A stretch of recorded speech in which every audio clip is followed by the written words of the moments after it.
Hey guys, how's it going? It's Danny here, Invest Digital Assets, coming at you with another video. Today I want to talk about real world assets, or RWA for short. So what is exactly a real world asset? You guys been, obviously in crypto for a bit. You probably heard that, especially over the last couple of years or so, since 2023, I would say, up until about now, a lot of people were, kind of talking about RWA. You've probably seen the RWA a lot. It stands for real world assets. So I'm going to talk a little bit about that today.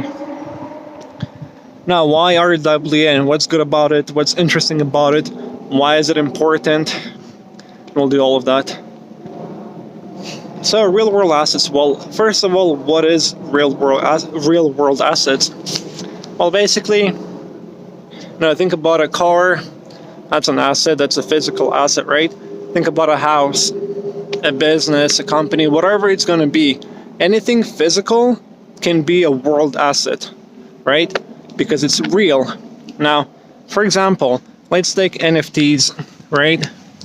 What is NFT? Non-fungible token, right? So you can't really physically touch it. You can look at it, but you can't really touch it.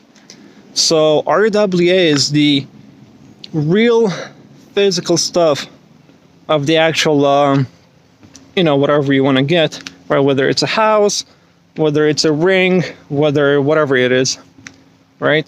So why is it important?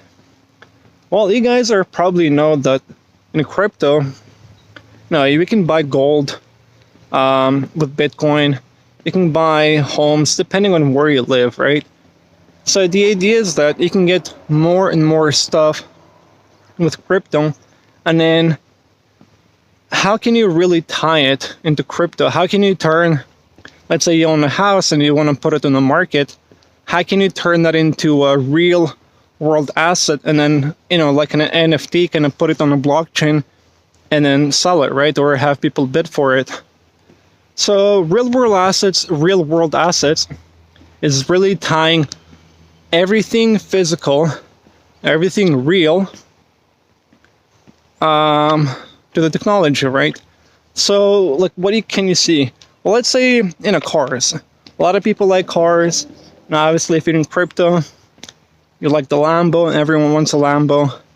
And then people ask when? Soon, hopefully one day. But yeah, imagine, so you have a Lambo and then you want to sell it. Well, that's a real asset, right? So you can convert that into, let's say, a coin or whatever, kind of like an image, and then you can